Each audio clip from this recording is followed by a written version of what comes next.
Halo teman-teman semua. Hari ini saya ingin sharing ke apa yang semalam saya bantu nasabah saya keluar rumah sakit ya, klaim kecelakaan ya, perawatan kecelakaan yang menghabiskan uang yang cukup besar teman-teman. Saya masuk juga ya, nilainya 308 juta rupiah teman-teman, dan dia hanya nombok sekitar 62.000 untuk wash glove, yang mana emang itu bukan cover asuransi ya. Semua orang jaga kesehatan, jaga pola tidur, jaga pola makan, hati-hati di jalan. Tapi namanya orang ada juga, kita sudah hati-hati di jalan, di depan kita atau di belakang kita yang sembrono gitu kan, akhirnya menyebabkan kita kecelakaan. Dan nasabah saya ini remuk di pergelangan tangan, remuk tulang di pergelangan tangan, lalu patah tulang, harus pasang pen, dan yang naasnya teman-teman ya, biayanya 308 juta. Nah, puji Tuhannya itu di cover oleh asuransi gitu.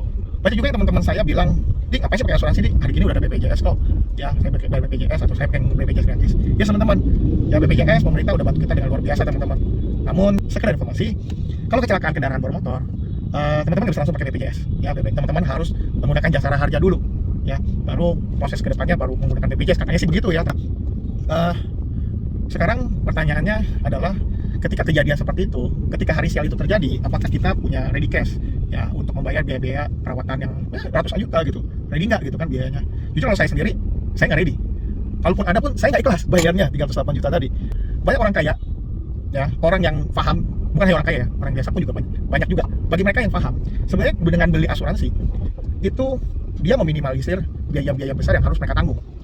Dengan bayar uang kecil premi asuransi, itu teman-teman sudah bisa mengcover uang besar ya. Contohnya nih, nasabah saya ini dia bayar asuransi itu kalau tidak salah 1 jutaan, 1 juta kecil ya per bulan. Nah, sampai kejadian harus bayar 308 juta, dia nggak perlu khawatir.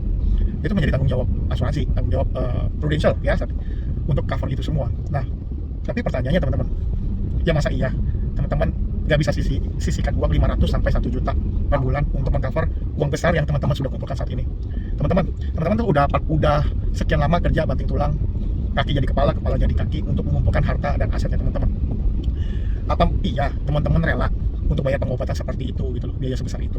Kalau jujur saya sih nggak rela ya. Sekali lagi saya nggak rela sekalipun saya punya uangnya. Jadi teman-teman coba mulai sisihkan 500 sampai 1 juta. Setidaknya teman-teman dapat cover asuransi dan Prudential itu sekamar berdua untuk wilayah coveran Indonesia only ya. Ya setidaknya teman-teman ngamankanlah diri teman-teman, ngamankan dompet teman-teman, mengamankan asetnya teman-teman. Jangan sampai harus jual asetnya teman-teman. Ada juga orang yang bilang ke saya, "Adik, saya ada kartu kredit, geser kartu kredit." Ya tetap lagi geser kartu kredit kan perlu bayar. Nah, bayar pakai apa? Pakai duit sendiri dong gitu. Rela nggak sakitnya tuh? Jangan hanya sakit badan gara-gara harus bayar gituan, dompet kita juga ikutan sakit. Gila ya, kalau sampai itu kejadian, wah itu membagongkan. So teman-teman, bagi teman-teman yang ingin tahu perhitungan asuransinya teman-teman untuk usianya teman-teman gitu ya, mau cover wilayah coveran Indonesia sekamar sendiri atau sekamar berdua, yuk monggo hubungin Andi melalui chat WA 0812 1286 2014, atau teman-teman bisa melalui DM IG @andilawira24. Andinya